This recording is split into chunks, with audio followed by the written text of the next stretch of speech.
Today I'm going to show you guys the MX10 Pro.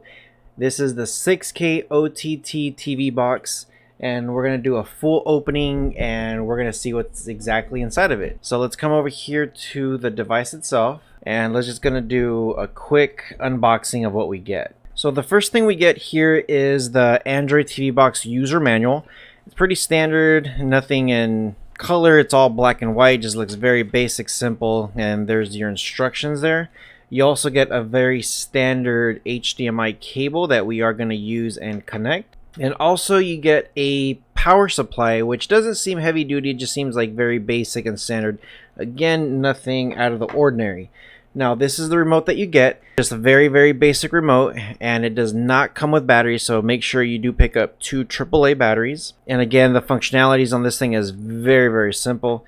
Now here is the MX10 Pro 6K. My first impression of this device, it looks super nice, super clean, very cool looking and shiny and everything.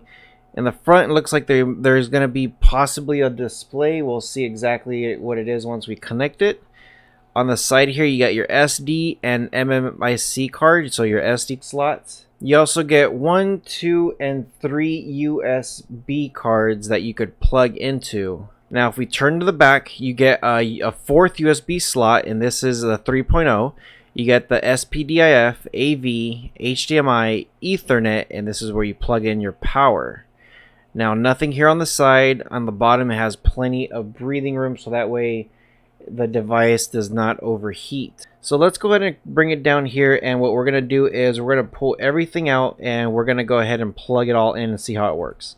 So here's the device, and we're going to plug in the power and see exactly what happens. See if there's a light. There's a light bulb that turns on there. There goes the HDMI. So we're going to come over here to the MX10 Pro, and so far it looks pretty good, and I am going to be using the standard remote. Now when you do plug it in, give it a few seconds because it does look like it freezes, but the launcher is just going through its steps to make sure everything's all updated. So it did take an extra second for it to go through from the MX10 Pro screen, and then you get a second launcher right here where it says MX10 Pro 6K, and then it goes blank, and then now it comes back. So I'm going to go ahead and turn on my camera left, turn that off, and my camera right so you can see the full screen. Now just looking at how clean everything looks very clean just from the start. On the top right hand corner, you see that it's already connected to the internet. Now from here you got your YouTube, you'll have your Google Play Store, your apps. This is just your Miracast, your video, music, browser, your file, your settings, tons of stuff here. Now the one thing I will notice about this remote is if I have to be pointing it directly at the box or it does not pick it up.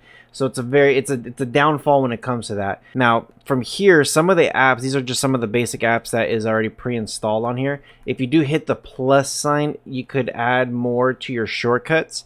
And the one thing I tell everybody, of course, is get Filelink, but Filelink does not come within the app, so I want to go ahead and download it ahead of time. Now if I do click on my apps, this is what you get: AirScreen, Aptoide TV, Chrome. You get File Manager, Gallery, Picture Mode, Netflix, Music, Miracast, KD Player, Google Play Store, Prime Video, Settings, and YouTube. So right out the box, you get several apps here to install, so it's very good. Now what are the specs for the device? So some of the specs, the brand is an all-winner. It is the MX10 Pro. It has 4 gigs of dedicated RAM, and this one's listed as 64 gigs of hard drive space, but once everything is already installed on here, you're looking at about 54 gigs of space left. So the CPU, you are running a quad core 64-bit ARM Cortex A53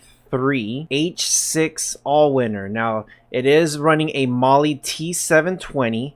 Now with this one, with the HDMI cable that it did give me, it's running 1280 by 720. So everything is going to be upscaled to 1080. I always tell everybody, just make sure you get a better cable than the one that you're getting. Now if we come here to Android, this one is running Android 9, and this is a rooted device. Now if we come here to codecs, this here tells me a lot if it's going to be running to run 1080. And from what it looks like, it's going to be able to be compatible with 1080 easily and upscaled 4K quality. So this one's going to be a very good solid device. So I wanted to give you guys there some of the basics of what it is, what do you get, what comes included, what does it support. So it looks pretty good, very good device. I would say this is a very good low mid-level entry device. Let me know what you guys think in the comments section below. It has plenty of memory. This is really good for memory space. 64 gigs of hard drive space, and after everything that's already said and done, you get about 54 gigs that you could do whatever you want with, which is great. Lots of memory, good RAM. Let me know what you guys think. As always, I always tell you guys take care of each other, and I'll see you guys in the next video.